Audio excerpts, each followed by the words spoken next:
Assalamualaikum warahmatullahi wabarakatuh. Bismillah walhamdulillah wassalatu wassalamu ala rasulillah Sayyidina wa maulana Muhammad ibn Abdullah wa ala alihi wa sahbihi wa man walah wa la hawla wa la quwata illa billah. Nawaina ta'alluma wa subhanallah alhamdulillah wa la ilaha illallah Allahu akbar wa la hawla wa la quwata illa billahil aliyil azim adada kulli harfin kutiba wa yuktabu abadal abidin wa dahrad dahilin subhanaka la ilma lana illa ma 'allamtana innaka antal alimul hakim. Nawaina ta'alluma wa ta'lim wa naf'a wal intifa' wal mudzakarata wa tadhkir والإفادة والاستفادة والحث على التمسك بكتاب الله وسنة رسوله والدعاء إلى الهدى والدلالة على الخير ابتغاء وجه الله ومرضاته وقربه وثوابه سبحانه وتعالى. قال المصنف رحمه الله ونفعنا به وبعلومه وعلومكم وعلوم سائر الصالحين في كتابه رسالة المذاكرة إلى أن قال فصل. قال الإمام الغزالي التقوى في القرآن تطلق على 3 معان، أحدها بمعنى الخشية والهيبة، والثاني بمعنى الطاعة والعبادة، والثالث بمعنى تنزيه القلب عن الذنوب، وهذا هو الحقيقة انتهى مختصرا. وعلى الجملة فالتقوى عبارة عن اتقاء سخط الله وإيقابه بامتثال ما به أمر واجتناب ما عنه نهى وزجر. وحقيقة التقوى ألا يراك مولاك حيث نهاك ولا يفقدك حيث أمرك فصل. وقد علمت أولو القلوب السليمة والعقول المستقيمة أنهم يجزون ما كانوا يعملون ويحسدون ما يزرعون وكما يدينون يدانون وعلى ما قدموه يقدمون وكيف لا يعلمون ذلك ويوقنون بما هنالك وهم يسمعون ما به يؤمنون ويصدقون من تنزيل الله المحكم وحديث نبيه صلى الله عليه وسلم ما يوجب العلم اليقين القطعي لمن نور الله قلبه وشرح صدره. فأحضر قلبك وأصغي بأذنك إلى طرف من ذلك لعلك بسماعه تستيقظ من غفلتك وتتنبه من نومتك فتعمل لنفسك صالحا تنجو به يوم لا ينفع مال ولا بنون إلا من أتى الله بقلب سليم. Melanjutkan daripada pembahasan sebelumnya, juga kita akan sedikit mengulangi pernyataan Al-Imam Ali karramallahu wajhah tentang takwa.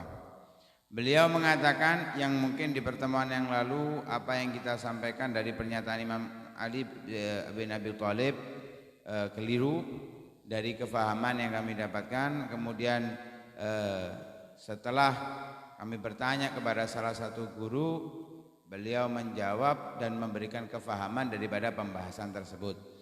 Al-Imam Ali karramallahu wajhah, beliau berkata, innahu la yahiju ala taqwa zar'u gaumin.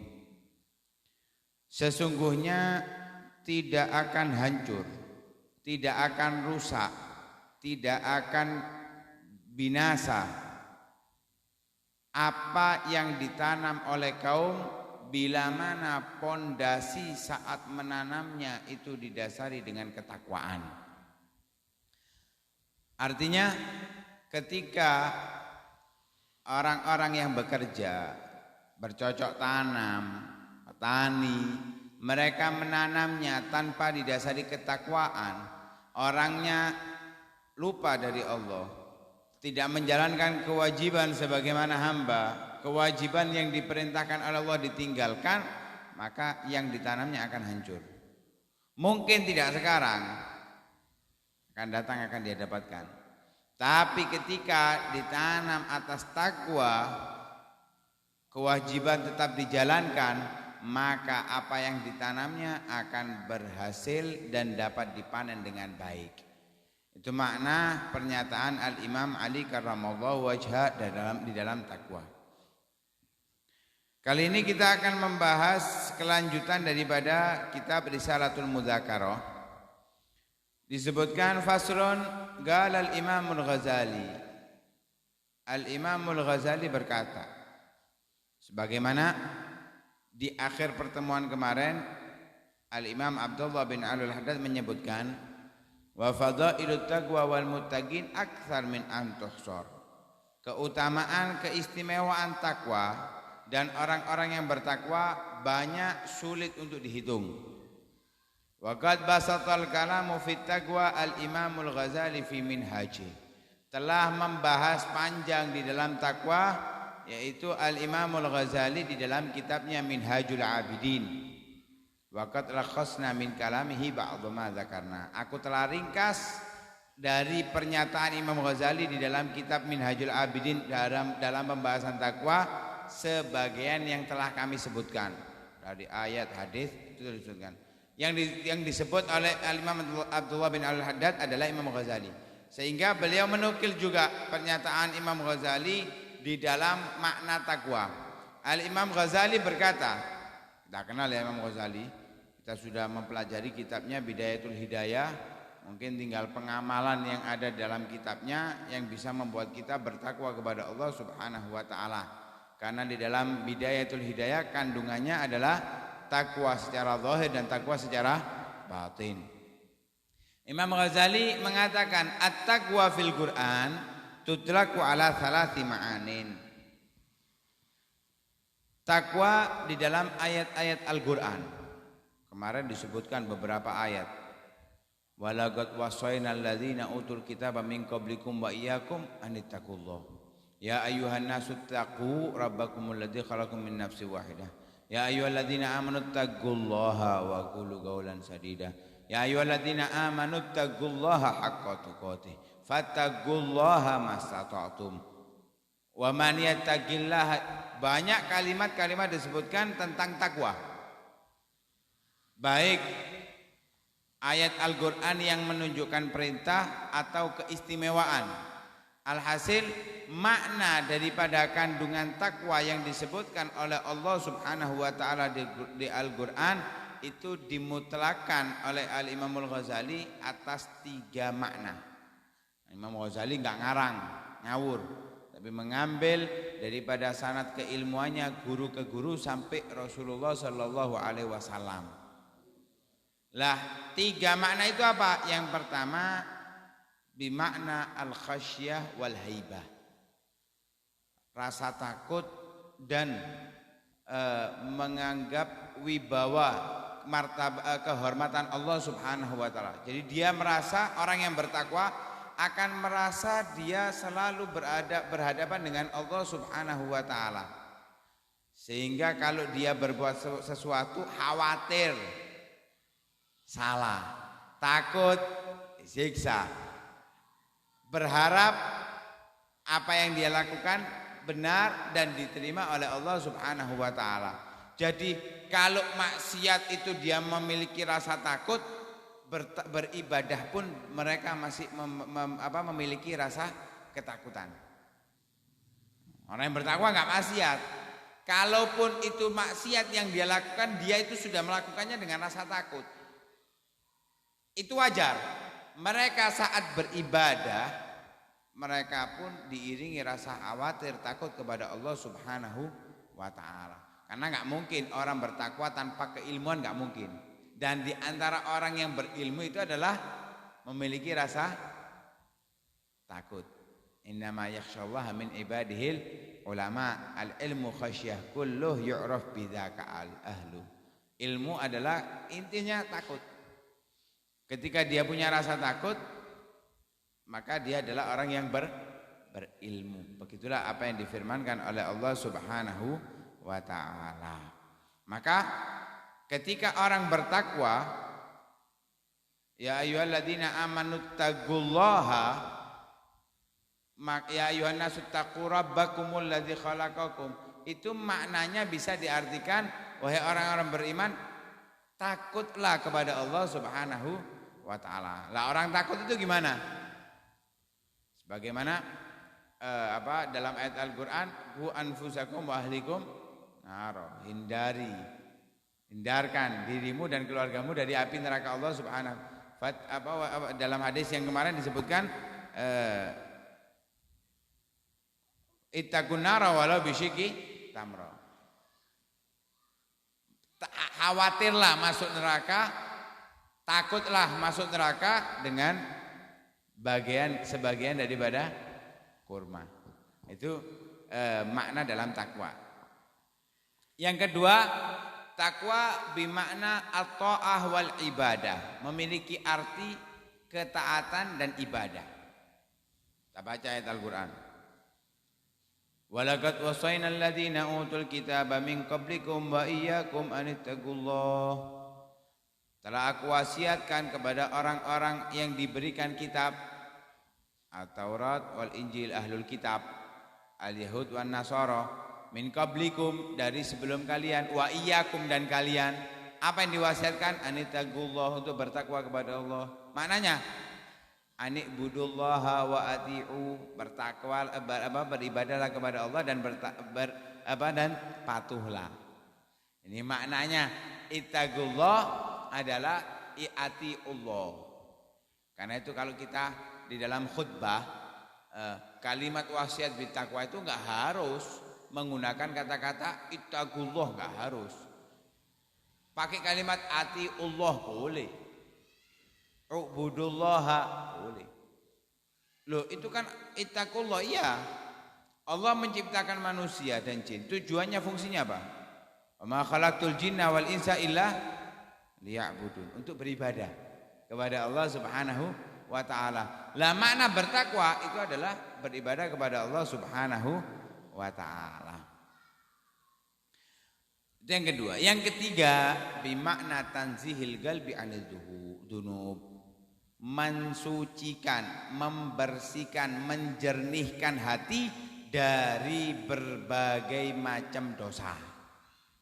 Hadza huwal haqiqah. Inilah hakikatnya takwa. Intinya takwa mengkosongkan hati daripada dosa. Ini kalau hati sudah kosong dari dosa, enggak mungkin anggota tubuhnya akan berbuat dosa. Karena kontrol kita sebagai manusia adalah hati.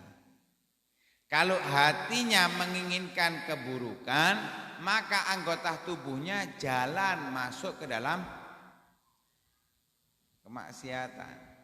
Tapi kalau hatinya mengarahkan, terisi dengan kebaikan, ketaatan, tubuhnya ikut ke dalam ketaatan dan ibadah. Maka yang dimaksud dalam ketakwaan adalah takwanya hati. Karena itu Nabi Muhammad mengatakan inna taqwa hahuna. Takwa itu tempatnya di dalam hati.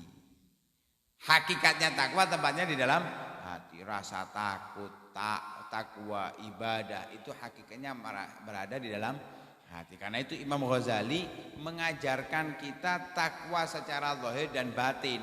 Tapi nggak mungkin bisa didapatkan takwa secara batin kecuali dengan takwa secara zahir. Artinya semua makna takwa yang disebutkan ini bukan berarti salah, tapi satu sama lain saling membantu untuk menjadi sempurna. Kita lihat, makna yang pertama adalah al-khasyah wal haibah, merasa takut kepada Allah Subhanahu wa taala. Maka dengan kita merasa takut kepada Allah, itu melangkahkan kita ke dalam takwa yang pertama, sehingga kita terhindar daripada kemaksiatan. Melangkah ke makna yang kedua, beribadah kepada Allah, selain kita sudah terhindar dari kemaksiatan, kita melakukan ibadah, sehingga zahir kita sudah jauh dari neraka Allah Subhanahu wa taala.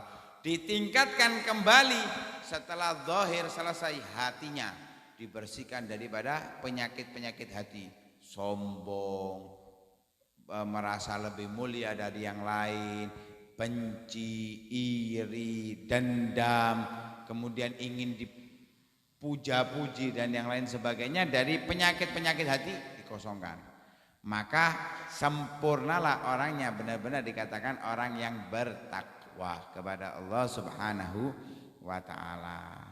Wa alal jumlah, secara global maknanya takwa adalah taqwa ibaratun antika isakhatillahi wa igabih bimtithali ma bihi amar wajtinabi ma anhu naha wa zajar. Takwa adalah ibarat dari menghindar, menjauhi kemurkaan Allah Subhanahu wa ta'ala dan siksa Allah Subhanahu wa ta'ala. Ketika kita menjalankan ibadah, menjauhi kemaksiatan, otomatis kita menghindari murkanya Allah. Kewajiban kita jalankan, kemaksiatan kita tinggalkan. Berarti pada hakikatnya itu kita menjauhi murkanya Allah. Ketika kita menjauhi murkanya Allah, berarti kita termasuk orang yang bertakwa. Wa igabe, selain Allah murka, pasti Allah kalau sudah murka akan memberikan siksa. Ketika kita terhindar dari murkanya, kita terhindar daripada siksanya, maka kita sudah menjalankan ketakwaan. Lah itulah hakikatnya takwa. Dengan apa?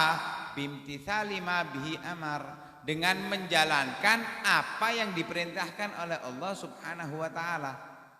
Kalau kita yang diperintahkan oleh Allah kita lakukan, maka kita akan terhindar dari murkanya Allah. Wajtinabi ma anhu naha wa zajar, dan menjauhi, menghindari hal-hal yang dilarang oleh Allah Subhanahu wa ta'ala. Simpel. Jadi takwa itu maknanya aslinya simpel. Kalau secara global. Kalau dipreteli, jadi semua perintah adalah bentuk takwa. Semua yang dilarang kita hindari adalah bentuk takwa. Yang diperintahkan oleh Allah, sholat. Semua pembahasan tentang sholat adalah takwa. Ilmu, semua pembahasan tentang ilmu adalah takwa. Zakat, puasa, haji, semua yang diperintahkan oleh Allah adalah takwa. Waduh, boleh dibahas apa? Secara global, apapun yang diperintahkan oleh Allah kita lakukan, kita terhindar daripada murkanya Allah Subhanahu wa ta'ala. Dan begitu juga bila kita menjauhi apapun yang dilarang oleh Allah Subhanahu wa ta'ala, bila kita lakukan, sifat takwa berada di dalam diri kita. Wa haqiqatut taqwa, pada hakikatnya takwa, an la yaraka maulaka haitsu nahak wa la yafqidaka haitsu amarok. Hakikatnya, pada intinya, pada dasarnya, takwa itu Allah tidak melihat kamu saat atau pada kejadian hal-hal yang dilarang oleh Allah Subhanahu wa ta'ala. Dan Allah tidak kehilangan kamu, artinya melihatmu saat-saat Allah memberikan perintah. Gambarannya seperti ini. Azan, Allahu Akbar, Allahu Akbar. Ada perintah apa di situ? Salat. Ketika kita mendengarkan azan ada perintah salat. Ketika kita saat ada panggilan azan kita datang, hadir kita, maka Allah melihat kita saat kita berada di perintahnya. Begitu juga kalau ada undangan kemaksiatan. Ini yang umum, Kita nggak bahas yang khusus. Kalau yang khusus itu dewi-dewi. Kita punya kehidupan sendiri-sendiri yang di dalamnya ada ketaatan, ada kemaksiatan. Nggak mungkin kan kita contohkan satu persatu. Yang umum, undangan orkesan atau lomba yang tidak diperintahkan justru yang dilarang oleh syariah, termasuk bentuk kemaksiatan, biasanya 17-an atau yang lainnya.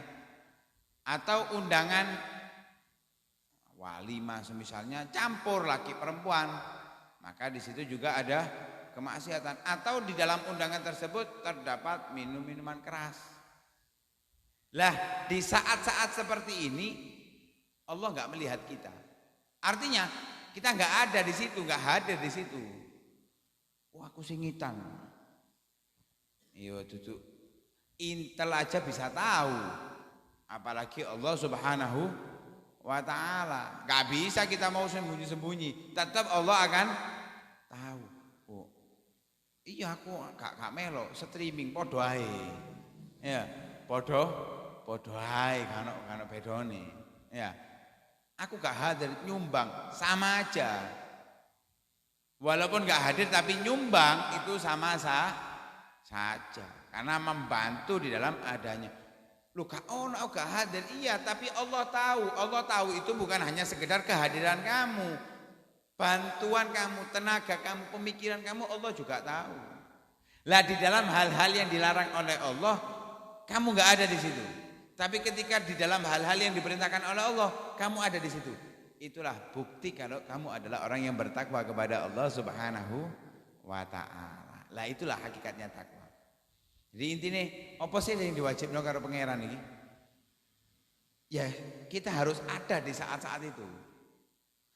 Apa yang dilarang oleh Allah, ya kita harus benar-benar berusaha semaksimal mungkin untuk menghindarinya. Maka dari itu kita menjadi orang yang bertakwa. Mudah-mudahan kita dijadikan oleh Allah Subhanahu wa ta'ala orang-orang yang bertakwa. Dihindarkan dari segala macam kemaksiatan dan didekatkan di dalam segala macam bentuk ketaatan kepada Allah Subhanahu wa ta'ala. Faslun wa qad alimat ulul qulubis salimah wal uqulil mustaqimah annahum yujzauna ma kanu ya'malun wa yahsuduna ma yazra'un. Telah mengetahui orang yang memiliki hati yang selamat, orang yang memiliki hati yang selamat, tidak ada penyakit-penyakitnya. Wal uqulil mustaqimah, orang yang punya akal yang lurus, tidak terkontaminasi dengan pemikiran-pemikiran yang jauh daripada syariah. Orang-orang yang memiliki sifat demikian, mereka mengetahui bahwa mereka akan mendapatkan balasan atas apapun yang mereka lakukan. Di akhirat yang dinamakan dengan yaumul jaza, sebagian arti atau nama untuk hari kiamat. Dalam tafsir surat Al-Fatihah disebutkan di dalam ayat Maliki Yaumiddin, Allah adalah penguasa. Yaumiddin, hari ad-din. Apa din? Ad-din itu secara bahasa bisa diartikan al-ibadah, bisa diartikan al-jaza, bisa diartikan at-ta'ah. Lah yang pas untuk makna di dalam tafsir ayat tersebut adalah yaumil jaza, hari pembalasan. Setiap amal perbuatan dari apa yang kita lakukan itu di hari pembalasan, di hari kiamat dibalas oleh Allah Subhanahu wa ta'ala. In syarran fa syarrun, in khairan fa khairan, wa in syarran fa syarrun. Nabi mengatakan kalau yang dilakukan di dunia itu kebaikan, maka dibalas kebaikan. Kalau yang di dunia itu dilakukan kemaksiatan, keburukan, maka yang didapatkan adalah siksa dan azab. Itulah yang dibalaskan oleh Allah Subhanahu wa ta'ala. Jangankan manusia, hewan aja itu di hari kiamat dibalas oleh Allah Subhanahu wa ta'ala, walaupun setelahnya mereka dijadikan debu oleh Allah Subhanahu wa ta'ala. Diriwayatkan dalam hadis, ketika di dunia ada kambing yang bertanduk, Apa? Nerumbuk apa bahasa Indonesia e? Nyeruduk bahasa Jawa pisan, bahasa Indonesia apa? Nunggang. Wah. Apa bahasa Indonesia e? Kan sing iki wong Mojosari, wong Sawan, Pungging kabeh kan ngerti bahasa Indonesianya. Menanduk, iya menanduk. Iku ya bahasa Indonesia, bahasa Jawa di Indonesia ngono ya padha ae. Ya, wis intine nyerondol ngono ya. Nyeruduk wis intine wis ngono wis. Pokoke isiku lah padha gak bahasa Indonesia iki. Kepada kambing yang tidak bertanduk. Karena dia enggak bertanduk kan kalah. Walaupun misalnya padha tatap-tatapan itu kan kalah. Itu di hari kiamat yang enggak bertanduk dikasih tanduk oleh Allah, yang tadinya bertanduk enggak dikasih tanduk oleh Allah, dibalas. Setelah itu mereka dijadikan debu oleh Allah Subhanahu wa taala. Itu mereka binatang yang enggak diberikan oleh Allah akal untuk berpikir. Lek utek ana uteke, kan enak uteke wedhus ya. Sing arep. Lek utek duwe. Mangane lek ngomong utekmu kabeh wong duwe utek. Binatang juga punya otak, tapi akal binatang tidak diberikan oleh Allah Subhanahu wa taala. Lah, apalagi yang punya akal yang bisa berpikir, ketika dia berbuat buruk dibalas keburukan oleh Allah Subhanahu wa taala. Ketika dia berbuat baik akan dibalas dengan kebaikan. Annahum yujzauna ma kanu ya'malun. Makanya banyak amal baik agar dibalas oleh Allah dengan kebaikan. Wa yahsuduna ma yazra'un, dan akan memanen apa yang mereka tanam. Kalau kita nanam jagung, kira-kira kita akan panen padi. Ya jagung kan? Ya, itu padha apike sik mending. Jagung dadi padi sik mending. Apa? Nandur suket teki atau apa? Apa krokot. Tumbune apa jenenge? Duren ngono. Anak mungkin ya. Gak masuk akal kan? Yang ditanam apa, maka itulah yang akan Karena itu Rasulullah mengatakan apa? Ad-dunya mazra'atul akhirah. Dunia itu adalah ladang untuk menanam di dunia yang akan hasilnya dipetik di akhirat. Lah ketika kita menanam kebaikan di dunia dengan benih kebaikan yang kita tanam di dunia, kita akan panen di hari kiamat dengan kebaikan. Surganya Allah, kenikmatannya Allah, keridhaan Allah Subhanahu wa taala. Kalau kita tanam di dunia kemaksiatan, keburukan, ya kita panen apa? Azabnya Allah, siksanya Allah, nerakanya Allah. Nauzubillah min dzalik. Wa kama yadinuna yudanun. Sebagaimana kamu berbuat, kamu menghutangi orang lain, ya kamu akan dihutangi oleh orang lain. Geleme utang tok gak gelem ngutangi, kalau sing gelem ngutangi. Kan gitu ya. Kalau kamu punya uang mau ngutangi, kamu berbuat baik kepada dia, saat kamu membutuhkan kamu akan dibalas. Ketika kamu berbuat buruk kepada orang, saat kamu tidak memiliki kekuatan kamu akan dibalas oleh orang. Kalau bahasa kita itu hukum karma, itu bahasa kita. Tapi gak ada hukum karma di dunia ya. Hukum karma di dunia itu gak ada. Hukum Allah yang ada. Lek karma gak dihukum.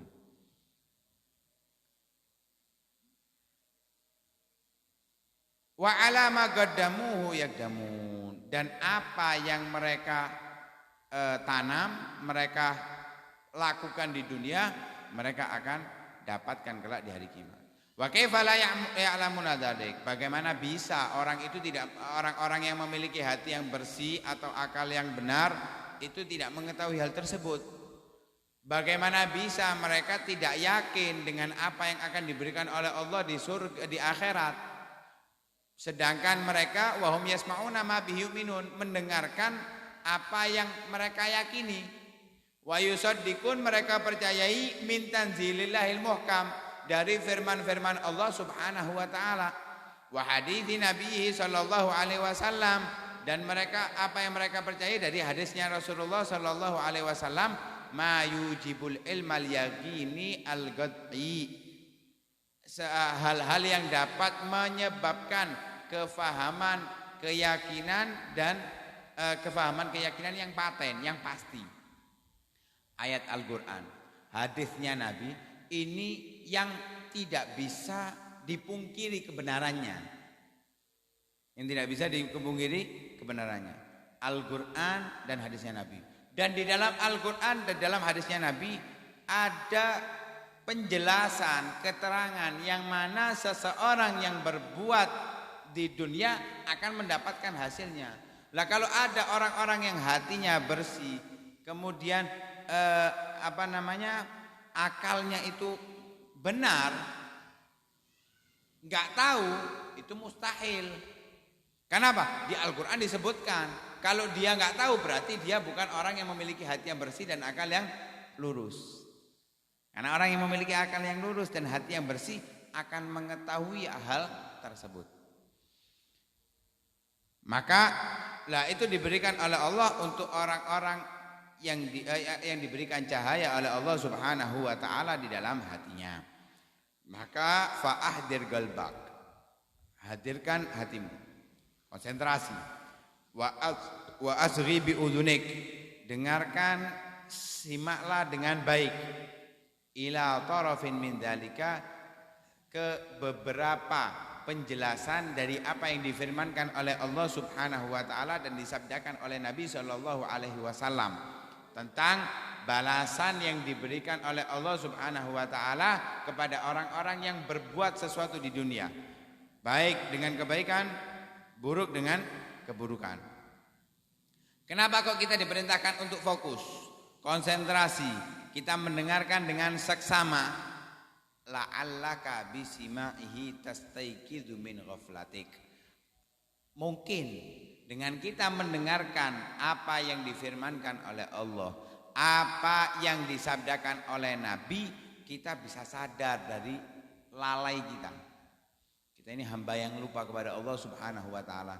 Mungkin kalau dihitung dalam 24 jam, kita ingat kepada Allah itu hanya cuma 1 jam 2 jam dari 24 jam. Ya mungkin ke seminggu sepisan ngene iki rada akeh lah. Ya. Kalau yang hadir-hadir pengajian ini akeh ya lebih banyak. Tapi hitungannya kalau persentase itu enggak sampai 50% ingat kita kepada Allah Subhanahu wa taala. Padahal kita itu diperintahkan oleh Allah untuk selalu ingat kepada Allah Subhanahu wa taala, selalu ingat kepada Allah. Tapi kita lupa. Makanya Nabi mengajarkan ketika kita masuk kamar mandi, kita kan enggak bisa berzikir kepada Allah. Kita keluar, apa yang diajarkan doa oleh Nabi? Ghufranak. Aku mohon ampun kepadamu ya Allah. Kenapa? Karena saat di dalam kamar mandi gak bisa berzikir kepada Allah Subhanahu wa taala, meminta ampun. Lah apalagi kita gak masuk kamar mandi lupa kepada Allah Subhanahu wa taala. Lah karena itu ketika kita mendengarkan ayat Al-Qur'an, hadisnya Nabi yang menjelaskan tentang balasan amal yang kita lakukan di dunia, mungkin dengan itu kita akan sadar. Wa tatanabbah min naumatik, kita akan terbangun dari tidur kita. Karena selama ini kita ini masih tidur. Karena Imam Ali mengatakan annasu mauta. Wa idza matu intabahu. Annasu naimun. Orang-orang itu tidur. Ketika mereka mati, mereka sadar.